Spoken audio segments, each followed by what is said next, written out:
Баршаңызға қайырлы күн. Бүгін сіздермен өте дәмді, ерекше болып шығатын Орео пирогын рецептісімен бөлісемін. Ең бастысы бұл пирогты пісіру өте оп-оңай.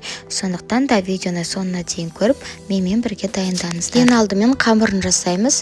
Бөлме температурасындағы сары майға қантты қосып, барлығын блендермен немесе миксермен араластырып шығамыз. Одан соң бір жұмыртқаны қосып, барлығын жақсылап сұйық масы шыққанға дейін араластырамыз. Онға какаоны қопсытқышты салып, араластырып, осы сұйық масымызға біртіндеп салып, қолымызбен қамыр илейміз. Артық ұн керек емес, осы описаниеде қалдырып кеткен ұн жарайды. Осындай жұмсақ, қолға жабыспайтын қамыр шығады. Енді целлофан мешочкқа салып, әзірше начинкамыз дайын болғанша холодильникке салып қоямыз. Енді начинкамызды жасаймыз. 20% қаймаққа 3 жұмыртқаны қосамыз. Одан соң қантымызды қосып, кукурузный крахмалды қосып, барлығын жақсылап араластырамыз. Осындай сұйық начинкамыз шығады.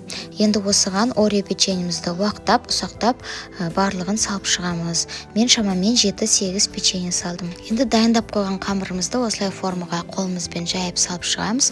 Одан соң осылай шанышқының көмегімен тесіп шығамыз.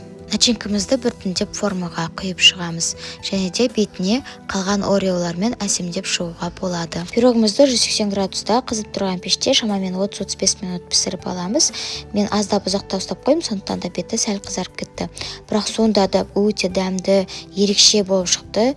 Ең бастысы жұп-жұмсақ, өйткені сары май бізде 72%-тен жоғары болу керек. Және де осы ореоның арқасында өте ерекше дәмді болып шығады. Міндетті түрде дайындап көріңіздер. Ұнаса сақтап қойып, лайк басып, комментарий жазып кетіңіздер.